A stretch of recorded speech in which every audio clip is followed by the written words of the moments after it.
10 मार्च 2025 को जब आईपीएल के पूर्व चेयरमैन ललित मोदी ने सोशल मीडिया पर एक वीडियो और तस्वीर शेयर की तो दक्षिण प्रशांत महासागर का एक छोटा सा देश वानुआतू रातों रात सुर्खियों में आ गया।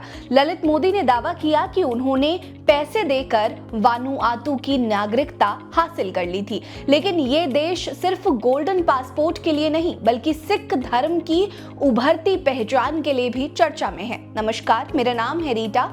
आज के वीडियो में मैं आपको वानुआतू में सिखिज्म की कहानी सुनाऊंगी, जहां सिख समुदाय के लोग धूम मचा रहे हैं। वानुआतू का पूरा नाम वानुआतू गणराज्य है, जो दक्षिण प्रशांत महासागर में बसा एक खूबसूरत देश है। इसके 80 द्वीपों में से 65 पर लोग रहते हैं और इसकी राजधानी पोर्ट विला देश का सबसे खूबसूरत स्पॉट है। 1606 में पुर्तगाली खोजकर्ता पेड्रो फर्नांडिस डी क्वेरोस ने इसकी खोज की, लेकिन 1774 में ब्रिटिश खोजकर्ता कैप्टन कुक ने इसे न्यू हेब्रिडिज नाम दिया। 1980 में ब्रिटिश फ्रांसीसी संधि से आजाद होकर ये देश वानुआतू बना, जहां की अर्थव्यवस्था कृषि, पर्यटन, मत्स्य पलायन और वित्तीय सेवाओं पर टिकी हुई है। यहाँ की सबसे खास बात यह है कि यहाँ ना इनकम टैक्स है, ना इनहेरिटेंस टैक्स है और ना ही किसी तरह का कॉर्पोरेट टैक्स है। यही वजह है कि विदेशी बिजनेसमैन यहाँ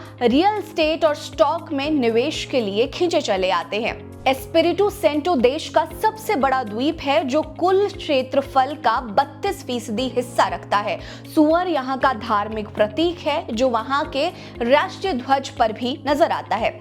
88% साक्षरता दर और $2,980 की प्रति व्यक्ति आय के साथ वानुआतू दुनिया का सबसे खुशहाल देश माना जाता है। वानुआतू में 82% आबादी ईसाई है, जिसमें प्रेस्बिटेरियन 28%, कैथोलिक 12% और एंग्लिकन 15% प्रमुख हैं। इसके अलावा जॉन फर्मू मूवमेंट और प्रिंस फिलिप मूवमेंट जैसे अनोखे धार्मिक समूह भी यहाँ पर हैं, लेकिन इन सब के बीच सिख धर्म ने अल्पसंख्यक होकर भी अपनी मजबूत छाप छोड़ी है। हालांकि वानुआतू में सिखों की संख्या कम है, लेकिन उनकी मेहनत और मानवता ने उन्हें स्थानीय लोगों के दिलों में सम्मान दिलाया है। ध्यान देने वाली बात है कि वानुआतू एक ज्वालामुखी और चक्रवात प्रभावित देश है। 2015 में आए चक्रवात पैम ने यहाँ भारी तबाही मचाई थी। घर उजड़े, फसलें बर्बाद हुई और लोग बेघर हो गए। ऐसे में ऑस्ट्रेलिया के वुलगुल्गा में बसे सिख समुदाय ने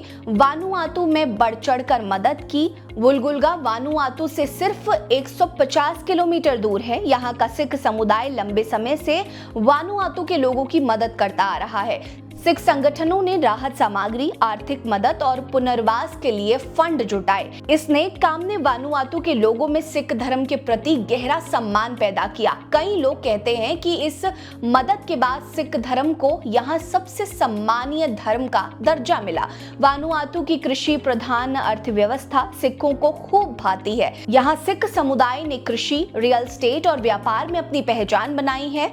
बिना टैक्स की नीति के कारण सिख व्यापारी यहाँ निवेश करने में आगे हैं। सिखों की मेहनत और ईमानदारी ने स्थानीय लोगों का भरोसा जीता है। कई सिख प्रशासनिक और सामाजिक कार्यों में भी सक्रिय हैं, जिनसे उनकी मौजूदगी और प्रभाव बढ़ रहा है। आपको बता दें कि वानुआतू में अभी कोई आधिकारिक गुरुद्वारा नहीं है, जो सिखों के लिए एक बड़ी चुनौती है, लेकिन सिख समुदाय हार नहीं मानता। वे प्रशासनिक स्थानों पर इकट्ठा होकर कीर्तन, लंगर और सिख त्योहारों का आयोजन करते हैं। सोशल मीडिया ग्रुप्स के जरिए वानुआतू के सिख ऑस्ट्रेलिया और फिजी के सिख समुदाय से जुड़े रहते हैं। ये ग्रुप्स न सिर्फ धार्मिक बल्कि सामाजिक और व्यापारिक सहयोग के लिए भी एक मंच है।